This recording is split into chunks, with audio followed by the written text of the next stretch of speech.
in sort of looking back in retrospect, I can see how seeds were planted, but at the time, I didn't see it as such. My favorite campaign, which I talk about in the book For the Culture, when I was younger, was the Sprite Obey Your Thirst campaign because I felt like it was the first time that I saw people who looked like me, who talked like me, um, and sort of captured the cultural identity that I subscribed myself to, that being hip hop at the time. But I think about movies like Boomerang, where it was the first time I even saw advertising as a profession, and the practitioners of said profession looked like me. They were black. When I think about the products that were so important that I had to have, like the starter jacket back in the day, or I wanted troops so badly. My mother was like, "Ain't no way." My parents was like, "Ain't no way you rocking them sneakers because drug dealers wear those sneakers." I wanted a triple fat goose, same thing. Drug dealers wear a triple fat goose. I wanted a beeper. My parents were like, "Unless you're a doctor, you don't need a beeper because drug dealer." You know what I mean? So like, what these products were sort of signifiers of, they weren't available to me because of what my parents thought was acceptable for people like us. And what I didn't realize then, that are just so salient today, is that all these choices that we make about things aren't because of what they are, but because of who we are and how we translate them through our cultural lenses based upon our identity projects.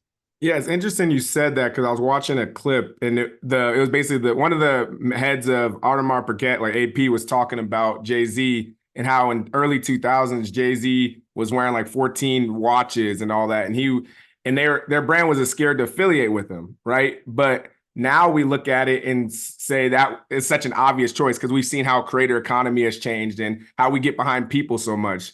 What do you kind of think about when it comes to that? Like, especially when it comes to how do we affiliate our brand with different cultural icons and creators and stuff? So again, brands are vessels of meaning. And the idea is that what this brand means, is it congruent with what this person represents, the brand that is this person? And when we think about people like the Jay-Z's of the world, they're not just celebrities, they're cultural producers. And we think about culture as a system or a system of systems, we see how important cultural production is with regards to how we self-identify. Right? Culture is this system of conventions and expectations that demarcate who we are and govern what people like us do. It's anchored in our identity, which informs how we see the world, our beliefs and ideologies, which then informs how we show up in the world. Our shared way of life is the artifacts we don, the behaviors that are normative, the language that we use. And then they are expressed through cultural production, shared work, literature, film, television, movies, pottery, poetry, art, dance, and branded products become ways by which we express our cultural subscription. The alchemy of these systems, or systems of systems, make up our culture.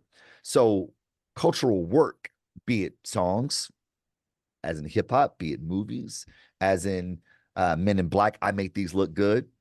Will Smith puts on the Ray-Bans, and we see people buying Ray-Bans out the wazoo. Why?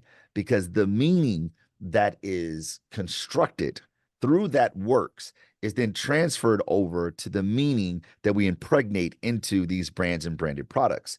I remember Jay-Z had a song called Change Clothes, Yep. 2004 Black Album. And he releases this song at a time where throwbacks are the thing. I mean, Jay-Z used to wear throwbacks, right? The throwback jerseys, that was the thing. Oversized jerseys, white t-shirts, oversized white t-shirts, super baggy pants, and Air Force Ones, right? Like some ones. That was sort of the aesthetic of what was cool. And Jay-Z says, "Y'all acting way too tough. Get a suit, get it tapered up, and now just change clothes and go." And we saw immediately this transition in the aesthetic of hip hop, that people started wearing blazers. They started wearing big ties. Like that was the aesthetic of that mid early 2000s, abandoning the throwback, and the sales of basketball jerseys nose dove just like off the cliff. And I remember the NBA commissioner reportedly asked Jay-Z, like, please stop talking about people wearing jerseys and not to wear jerseys. Please, you're killing the business. And he's right. But that's what cultural production does. My wife and I used to live in New York for about 8 years. And while we were living there, we had a small little hatchback car we used to drive because it's the city. New York is very dense, and finding a place to park is pretty Yeah. difficult. So we drove a little hatchback car, and when we were pregnant with our first daughter, and we said we need to get a bigger car, and we weren't going to get a minivan, so we decided to get an SUV. We made a long list of SUVs that we'll potentially get. There was one SUV that wasn't even up for consideration, not even close. And that SUV was a Toyota RAV4. And why is that? Toyota RAV4 is a really good car, like we talk about here. Well, back to Sean Carter, in this case, really a Kanye West lyric on Jay-Z's Run This Town. Kanye goes, "What do you think I rap for? To push a effing RAV4?" And there was no way in the world that I was going to pull up in front of my friend's crib driving a RAV4. No way, no way. Because of course that line would be repeated like, "Oh, I guess you don't rap." And I don't rap, by the way. However, the meaning that was imbued into the Toyota RAV4 was as such from that song that I didn't want to be affiliated with it. The RAV4 is a really good car.